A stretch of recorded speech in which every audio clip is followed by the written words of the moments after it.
Today we are going to discuss the Hobe Sound market, and we are also going to be discussing the top three things buyers and sellers should consider when making a move in 2026. Let's go.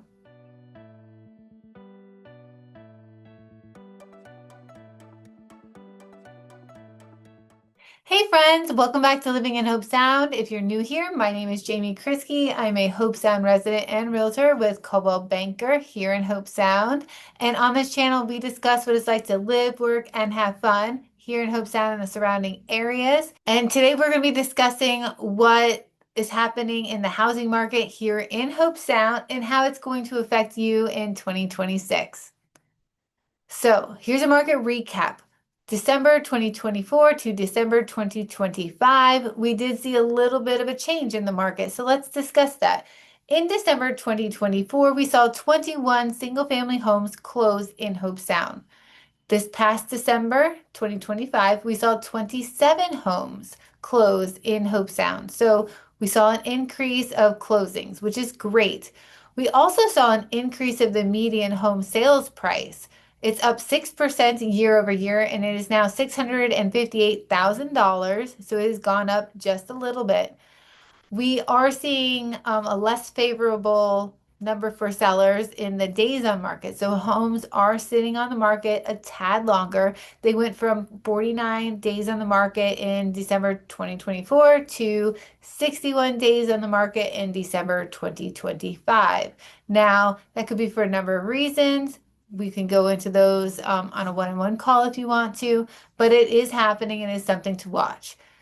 And lastly, we did see a slight decrease in price per square foot. It could mean that the luxury homes are not selling as much as our lower priced homes, although our median sales price is still rising. So there's a there's proof that things are selling at a higher price in the medium range. That being said, a lot of the luxury homes are probably not making it to the MLS. I know of a couple that over 10 million, they never made it to the market. And these stats are pulled from the association MLS system, so they wouldn't register in on these numbers. So the luxury market is one of those we would dive into and go into the property appraiser and look at actual closings that happen off market. But for quick recap, these are the numbers we pulled from you from the association. So that's the market December to December 2024 to 2025. Not any drastic changes, still very positive as far as a healthy market. We are still in a seller's market. That being said, our days on market is increasing, and I would suggest maybe there's a slight change of direction, and we're going to keep you posted on that. Top three things sellers should be considering when making a move in 2026. First thing is, I would suggest that you get a wind mitigation and 4-point inspection done pre-listing. So you're going to do that beforehand, and that way you don't have to get a full inspection. You don't need to know all the details if you don't want to. Of course, we suggest it, but on the minimum, get a wind mit and a 4-point. That way, the buyers know what's happening with all the major things, like mainly the roof right now is something that we're running into a lot. They can shop around for their insurance companies already. They can get a head start. So offering that eliminates some of the stress and worry that some buyers have when it comes to the roof or hurricane. And they can go ahead and start getting insurance quotes right away. They're not tying up your house while they're searching. They're figuring it out at the same time, which is great and ideal. Number two is to prep the house. And I'm not talking just, get rid of things and declutter because a lot of people don't want to do that. But my suggestion is go ahead and start packing. Pack up your personal items, pack up the things that you worry about breaking or things that if they got stolen or missing, you would be less concerned about. Anything that's personal, like kids' photos, addresses, anything like that, I would say you're going to have to pack anyway. So why not just do it right away, right? So go ahead and pack up. The third thing while prepping your house is it's natural for buyers to walk in and feel a certain way subconsciously. So we're finding even the newer homes, the lighting is very, very important. So warm yellow tone lights. It feels good, but it makes buyers subconsciously feel that the house is old, it's dated, right? So it's going to need work. All the things that come with an older home that concerns buyers. We have found that when we go in and we switch these lights out for white, bright, natural blue tint lights, then the home feels brighter, it feels cleaner, it feels newer, and subconsciously the buyers are feeling good walking into these homes. We have done this on homes that other agents had listed and were not able to sell. We came in, we painted the walls a less yellow color and a more white tint, and we added the white lights and removed the yellow warm lights. And we sold because of that very quickly. So I highly recommend doing the white lights. So those are the top three tips we have for sellers selling in 2026. Okay, so the top three things buyers need to consider in Hope Sound would be the first thing is inventory is creeping up a little bit. So even though we're still in a seller's market, like we discussed earlier, we are seeing more homes come on the market. It's also kind of typical this time of year to see homes come on the market because the winter season, January through March, April, is like our really busy time for all price points. Our luxury high-end price points, especially, that is the time frame. A lot of our families generally go under contract towards the end of that and then move in the summer, right? So depends on the price point, but overall, our inventory is going up. That means you have more options, which is great. They are sitting on the market longer, which we discussed earlier. So you have a little bit more time to make decisions. That being said, they are selling, so you don't want to take forever to make those decisions.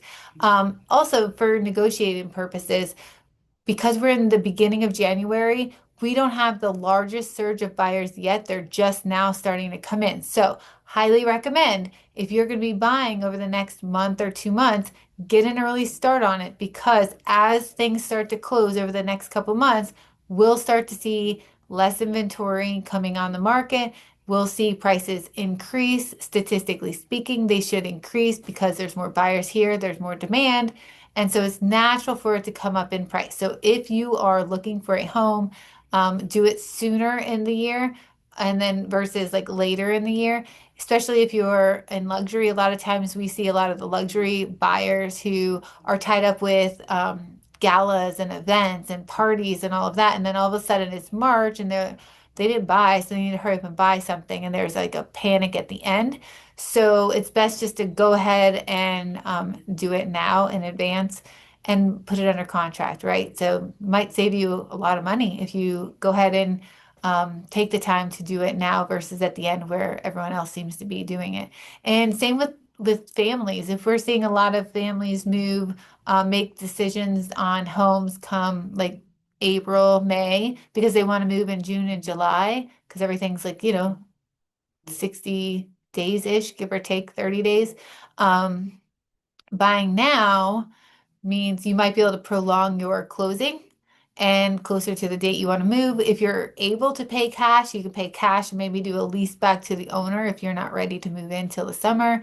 Might be able to negotiate a much better price if you allow the seller to lease the house back for a month or two while they now switch and do the buy on their next purchase. So sometimes you can use your timing to your advantage. And now would be a good time to discuss that with us on how we can utilize whatever your situation is to leverage you a better price.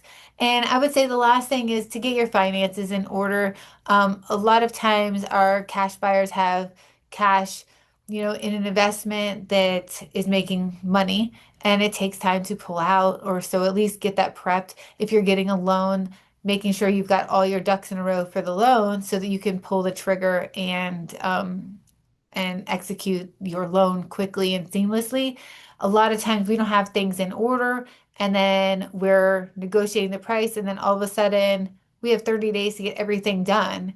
And so that means, getting your bank statements and getting your moving people and doing all these things. So anything you can do in advance makes the whole process seem less stressful. So prep in advance. So the top three things, inventory is creeping up, use that to your advantage. Don't wait.